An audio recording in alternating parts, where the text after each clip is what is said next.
नमस्कार, मैं हूं प्रीति रघुनंदन और आप देख रहे हैं पत्थर की लकीर। बार बार अपमान झेलने वाले पड़ोसी देश के प्रधानमंत्री इमरान खान को एक बार फिर अपमान का सामना करना पड़ा है।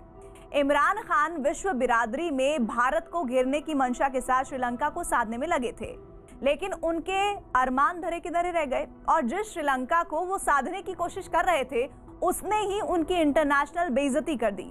श्रीलंका ने पहले इमरान को मेहमान बनने का न्योता दिया और फिर अपमान कर दिया। दरअसल 22 फरवरी से इमरान श्रीलंका दौरे पर जा रहे हैं। 24 फरवरी को श्रीलंकाई संसद में उनका भाषण होना था, पर श्रीलंका ने उनके भाषण पर रोक लगा दी है। बहाना तो कोविड प्रोटोकॉल का बनाया जा रहा है, लेकिन श्रीलंका ने भारत के साथ अपने रिश्तों का ख्याल करते हुए ये प्रोग्राम कैंसिल कर दिया। अंतरराष्ट्रीय अपमान,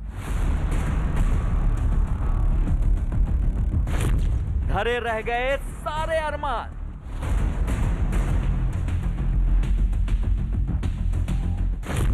बुरे फंसे इमरान। पाकिस्तान के प्रधानमंत्री इमरान खान जिस भी मंच पर जाते हैं, जहां भी बोलते हैं, वहां से भारत के खिलाफ झूठा प्रचार करना ही उनकी आदत है। उनका एक ही मंसूबा है कि किसी भी तरह भारत का ओहदा विश्व बिरादरी की नजरों में घटाया जाए। लेकिन यह भारत की साख, ताकत और सम्मान ही है कि संयुक्त राष्ट्र महासभा से लेकर दुनिया के किसी भी मंच पर बोलने के बाद भी इमरान खान भारत के सम्मान का बाल भी बांका नहीं कर पाए।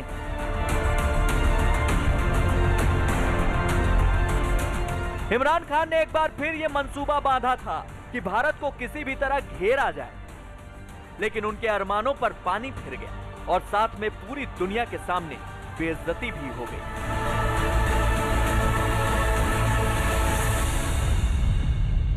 पाकिस्तानी सरकार हर मंच से कश्मीर का मुद्दा उठाती रहती है। एक बार फिर से इमरान खान की यही योजना थी। दरअसल 22 फरवरी को इमरान खान श्रीलंका के दौरे पर जा रहे हैं। श्रीलंका की संसद में उनके भाषण का प्रोग्राम था, लेकिन श्रीलंका सरकार ने उनके भाषण के प्रोग्राम को कैंसिल कर दिया। माना जा रहा है कि बहुत ही सोच समझकर ये कदम श्रीलंका सरकार ने उठाया है और इस कदम के बहुत ही गहरे कूटनीतिक मायने हैं। पाकिस्तान में इमरान खान के दौरे को बहुत अहम माना जा रहा था।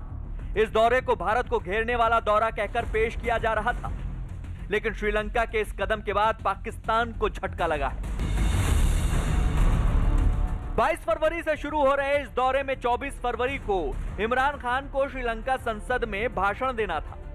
श्रीलंका ने दौरे से पहले ही भाषण का प्रोग्राम कैंसिल कर दिया। श्रीलंका ने इसके पीछे कोरोना प्रोटोकॉल को वजह बताया, लेकिन सही खबर यह है कि श्रीलंका ने भारत के साथ रिश्ते और मजबूत करने के लिए यह कदम उठाया है, क्योंकि श्रीलंका सरकार को भनक थी कि इमरान खान संसद से कश्मीर मुद्दे पर बोल सकते हैं। जब से भारत सरकार ने जम्मू कश्मीर में विशेष राज्य का दर्जा खत्म किया है, तब से इमरान खान हर मंच से कश्मीर के मुद्दे पर झूठ फैलाने में जुटे हैं। लेकिन श्रीलंका का यह कदम बताता है कि यह भारत की बड़ी रणनीतिक जीत है। श्रीलंका काफी गंभीर नजर आता है भारत के साथ रिश्ते को आगे बढ़ाने में।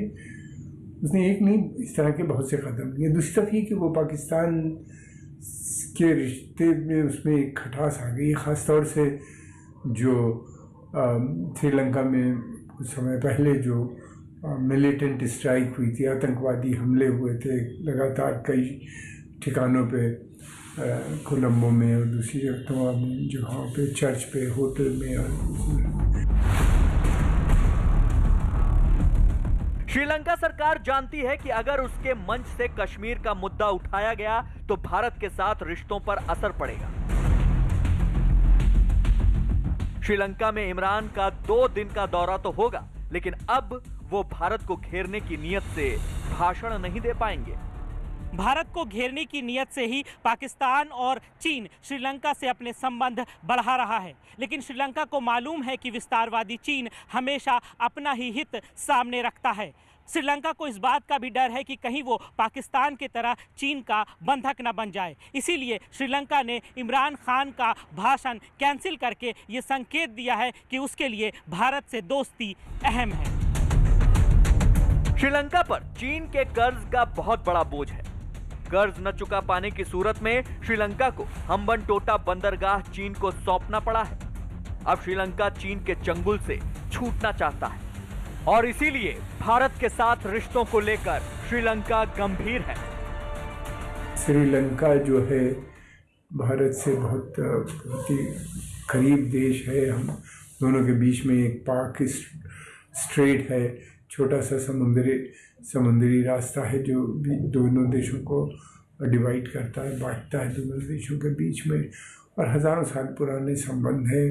भारत से ही बुद्धिज़्म श्रीलंका में गई और हमेशा से श्रीलंका का आना जाना बना रहा। कुछ चीज़ों पे डिस्प्यूट भी है, लेकिन जो स्वाभाविक होता है पड़ोसी देशों में, लेकिन ओवरऑल देखा जाए तो रिश्ते लगातार बढ़ रहे हैं।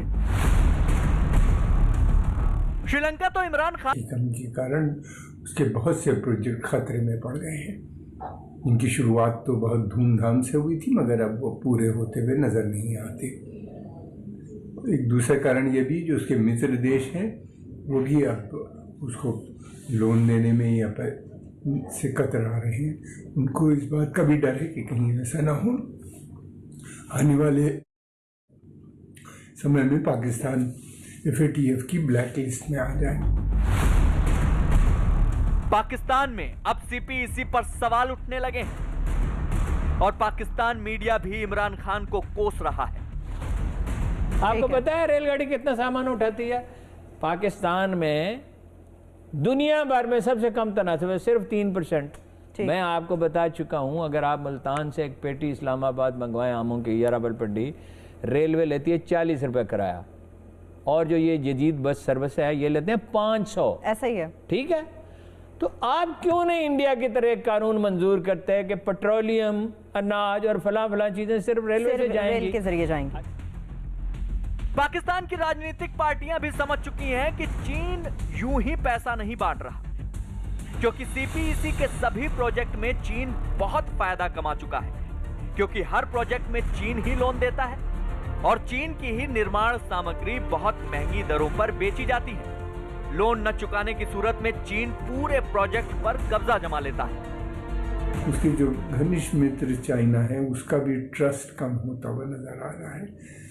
एक तो बड़े प्रोजेक्ट हैं, चाइना ने उनको लगभग 50-55 बिलियन डॉलर की मदद करने का वायदा किया था, इन्वेस्टमेंट का वायदा किया था। मगर अब चाइना को ऐसा लगता है कि जो पाकिस्तानी इकनॉमी है वो उनके जो इन्वेस्टमेंट है उसको रिटर्न, उसको वापस करने की स्थिति में नहीं है। पाकिस्तान का अधूरा ख्वाब है भारत को नुकसान पहुंचाना, लेकिन इस बदनीयती के चक्कर में वो बुरी तरह चीन के चंगुल में फंस गया और अपने ही पांव पर कुल्हाड़ी मार बैठा है।